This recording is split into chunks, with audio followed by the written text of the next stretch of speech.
Frédéric Bourgeois, je suis le président de Val Solutions.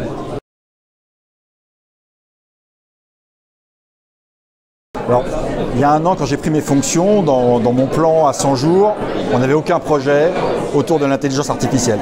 C'est venu extrêmement rapidement et on a eu deux typologies de sujets, des sujets purement internes sur comment se réorganiser, comment changer notre vision du travail dans le monde. Alors, on est éditeur de solutions logicielles, donc comment aider nos développeurs à travailler très différemment.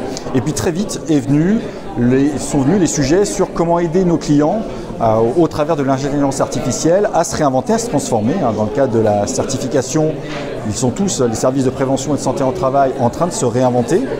Et donc, comment on va contribuer, grâce à l'intelligence artificielle, à cette transformation. Donc, ce sont deux sujets différents. Donc, sur le premier sujet, en quelques mois, on a mis en place l'intelligence artificielle pour nous aider à travailler plus rapidement autour de la création de solutions logicielles, mieux documenter, mieux comprendre ce qui se passe, transférer vers des nouvelles technologies. Et donc, ce sont des initiatives qui ont été qui ont été proposées par les collaborateurs et travaillées ensemble. Et aujourd'hui, on a des productivités, des gains de productivité autour de 25%. Donc, c'est extrêmement intéressant pour nous et c'est très sécurisant pour nos équipes. On a deux typologies de population. On a recruté une cinquantaine de personnes. C'est comment on les intègre rapidement et efficacement. Et l'IA, tout en répondant aux questions autour de nos solutions, aide à l'intégration de ces nouveaux développeurs. Et en même temps, on aide nos populations de développeurs qui sont là depuis le début de l'aventure. Donc certains, ça fait plus de 20 ans, à passer sur des nouvelles technologies. Et donc l'IA nous permet ce type d'accompagnement. Ensuite, sur l'accompagnement pour nos clients, ce sont des problématiques qui sont assez proches, mais ce ne sont pas des développeurs. C'est finalement comment l'IA va être amenée pour aider le quotidien des professionnels de santé.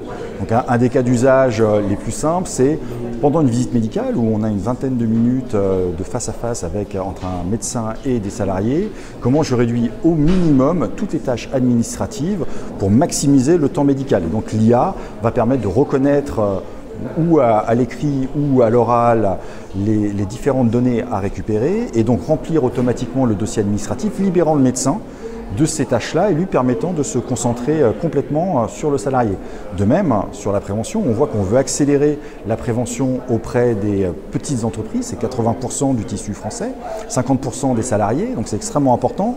Aujourd'hui, on ne sait pas forcément comment les adresser. On a un rattrapage digital. Aujourd'hui, les services sont en train de mettre en place des portails, un guichet unique de la santé au travail, tant pour les sociétés que pour les salariés. Et pour animer ces nouveaux canaux, ils vont être capables, il y a beaucoup de documentation autour de la prévention qui existe, et ils vont être capables de prendre ce contenu, de le transformer grâce à l'IA et d'aller le délivrer de manière contextualisée par rapport à l'activité des entreprises ou des salariés, de manière extrêmement rapide et industrielle. On va voir les préventeurs qui vont se focaliser, c'est des ressources rares, sur l'expertise métier de la prévention et pas du tout sur la partie administrative. Donc l'IA vient libérer les spécialistes de la partie administrative. Et puis enfin, l'étape ultime, puisqu'on va avoir une meilleure prise de données beaucoup plus standardisée au niveau des visites médicales, on va avoir de la captation de données qui va être faite par la mise en place de ces guichets uniques.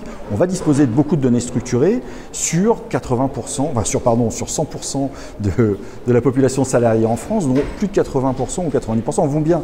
Donc c'est une captation de données qui est extrêmement rare, puisqu'en général, quand on va voir des médecins, on est malade. Dans le cadre de la santé au travail, pas du tout. On y va dans le cadre de son parcours professionnel.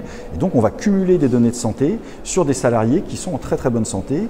Et par contre, on va être capable de faire des croisements entre des parcours professionnels, des expositions potentielles pendant ce parcours professionnel, des pathologies qui ont pu arriver, des antécédents que l'on peut connaître, croiser grâce à l'intelligence artificielle toutes ces données et être capable de prédire à 5 ans, 10 ans, 15 ans quel type de pathologie pourrait arriver sur un certain type de population et être capable très en amont de prendre les bonnes démarches de prévention.